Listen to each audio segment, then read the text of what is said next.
She privately listens to music through her wireless earbuds as she waits for the train. Suddenly, the music fades and her ringtone pipes in. She raises her smartwatch and eagerly accepts the incoming call, ending it as she boards the train. Then, she opens her laptop and seamlessly continues work that she started on her tablet last night. You know this person. Maybe you are this person. Technology is a wonderful gift, and it helps us in daily and extraordinary situations alike. Some of its uses seem able to bend or even define reality, and that's what occupies us today: the pertinency of technological solutions to what are arguably non-technical problems. Welcome to Laity Square, a podcast exploring the intersection of faith, culture, and politics through the eyes of a lay Canadian Christian. I'm your host, Ramon Jimenez. In this episode, we discuss the relationship between technology and reality. Should we set limits to technology? How do we choose them? And is it legitimate to declare that a problem is technical just because we uncover a technical solution? Let's debate.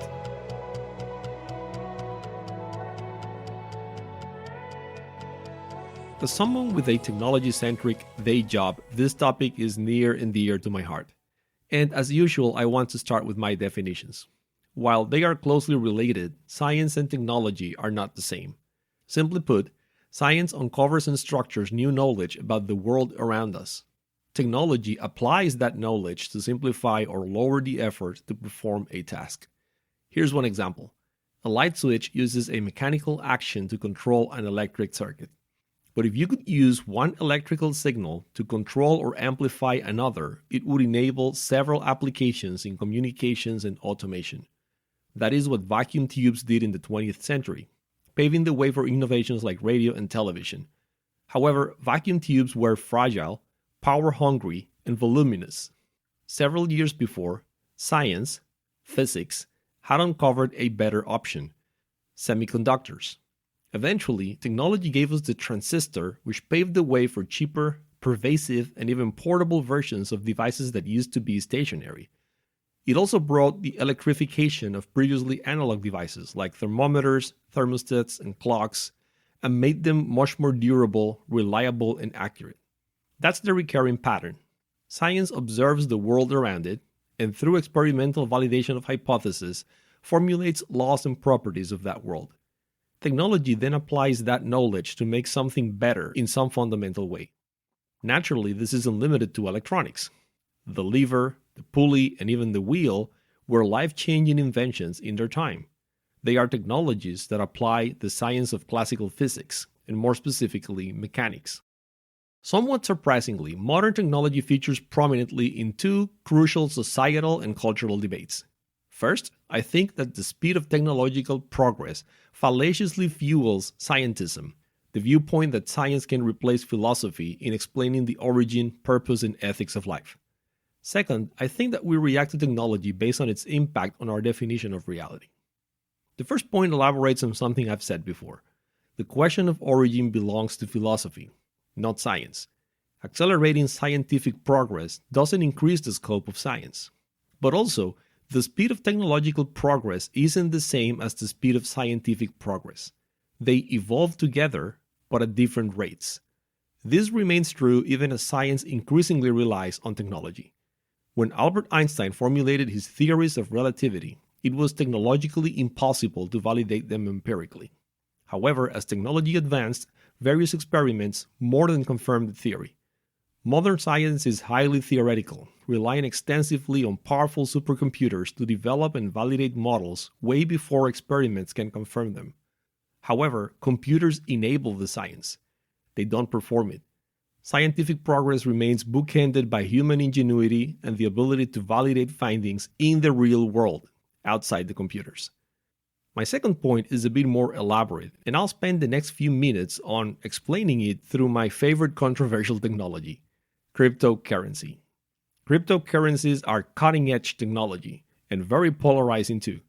Personally, I find them rather uninteresting, but they provide a great example of how we use our metaphysics, our definition of reality, to judge technology. I'll do my best to explain crypto in lay terms, and then analyze how it percolates to the political and financial spheres of society. At the core of every cryptocurrency is the blockchain.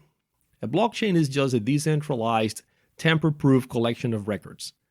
That means that several parties can have copies of a blockchain, and through cryptography and other technologies, ensure that those copies remain in sync with each other and aren't altered in fraudulent ways. Blockchains are useful beyond currencies. Here's a simple illustration. Imagine that I make a short shopping list, say cheese, crackers, and juice, and I give you a copy. Now we go to different grocery stores, each of us with a copy of the list. Our lists aren't connected. Imagine they're made on paper. Chaos can easily ensue. We could get too much cheese and no juice. You could add something to the list, like nuts, after we split, and accuse me of not making a faithful copy. Because there is no central copy of the list, there's no way to guarantee its integrity.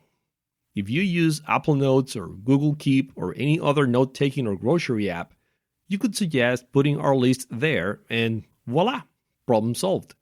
But those services require a central authority to arbitrate changes and detect conflicts, which arguably comes with its own privacy problems and other implications.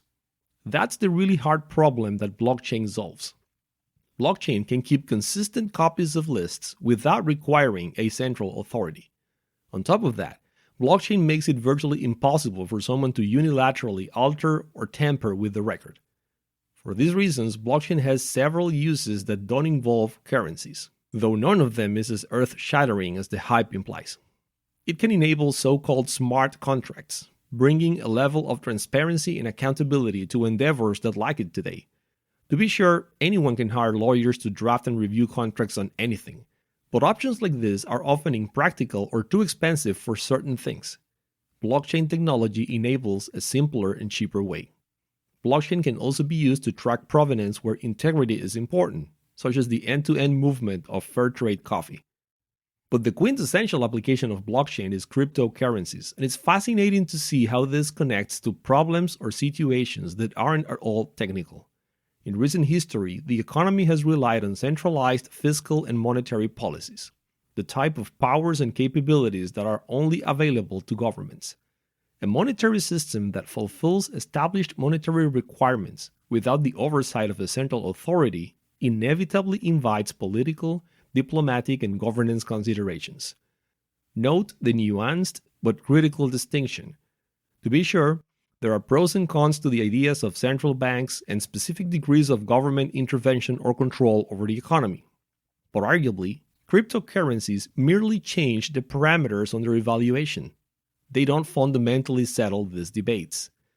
It's similar to what happened when air travel went mainstream. The fundamental reality of physics didn't change. One object can only occupy one place at a time, and moving it around costs time and energy. Air travel significantly altered those parameters, notably travel times. But it really didn't bring places any closer. It didn't deny the underlying physical reality. Cryptocurrencies might significantly shift the parameters we use to think about money, but they introduce problems of their own, and the fundamental debate remains philosophical and political above all else. Before we wrap, I just want to say that cryptocurrencies have many more layers that complicate thinking about them. Here are just 3 examples. First, decentralized systems can give electronic transactions the anonymity of cash-only transactions. Again, that changes the parameters of the debate on the convenience and appropriateness of anonymous exchanges in several contexts. Second, any technology that isn't sufficiently understood by the public at large is more prone to fraud and exploitation. And of course, anything that can be speculatively bought and sold will carry risks around the difference between its price and its true value. But in the end, these technologies are largely neutral in and of themselves. I don't think there's a case to be made from a Christian worldview, or any worldview, really, to say that crypto money is unequivocally good or unequivocally bad. For the most part, it simply alters the parameters of pre-existing debates, like the balance between individual rights and freedoms versus societal order, or the role of government in preventing or controlling fraud in the economy, or the relationship between risk and opportunity in investment.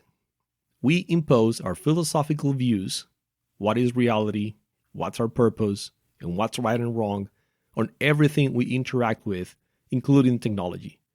This explains much of the debate around the metaverse too. And this isn't limited to electronics or the internet. The same thing happens, for instance, in biology. Your attitudes towards Neuralink or xenotransplantation, like the recent pig heart that was given to a man, or several other medical procedures, will largely stem from your definition of what makes us human and what lines must not be crossed on that. In other words, your philosophy. I won't elaborate on all these examples. Just notice, once again, that having a clear articulation of our philosophy is extremely important to make sense of anything around us, no matter how new it is, or that it moves at vertigo-inducing speeds. I hope that as you listened today, you had at least a bit of the fun I had putting these notes together. I'll talk to you soon. Thanks for listening. Laity Square is available wherever you get podcasts. Visit laitysquare.org to listen on demand, subscribe, watch closed captioned episodes, or join the conversation. Once again, for more, just visit laitysquare.org.